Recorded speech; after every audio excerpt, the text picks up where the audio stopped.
ariko ubu ngubu njye narumiwe koko.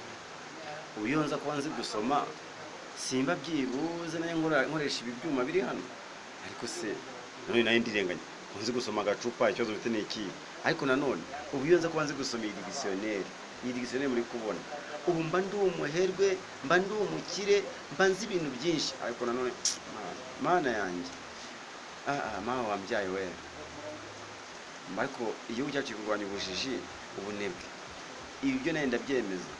Ariko nkugira nkibaza, abo bantu bazi ko ndi umukire, ngo ndi umuherwe, hari abambonye mfite iyi karita muri kureba hano, mfite iyi karita muri kureba ahangaha, baravuga ngo ngiye ngo ngo ndi umukire. Ndi umukire se gute? Iyi karita murabona ari y'ubukire? Ntabwo ari y'ubukire.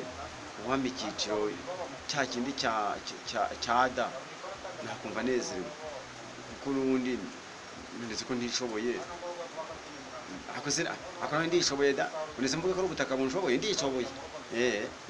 Bamwe bango ntabwo nishoboye, ndishoboye pe. Reba nawe iyi mashini, iyi mashini se ngo nitwaye iki? Nubwo bahise indabo wagira ngo indabo zo mupfu. Si umuhungu we wikora arabyumva neza.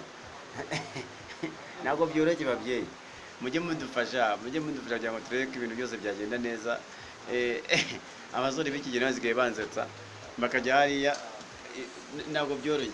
Ese umusore uvuga ngo iyi ngingo ntaritere koko, iyi ntaritere koko, aritere imeze gutya ibaho? Ntabwo byoroshye. Babyeyi nimudufashe abana bajijuke, babashe kugira aho bagera, kuko buri ubumenyi ni isoko y'iterambere. Ejo umwana abonye igikeri nawe akibonye ariruka ngo reka da ngo kiramurya. Nanone nongera mbona umugabo ateruye ipusi, ya pusi irimo ayijyanye ngo agiye kuyigurisha.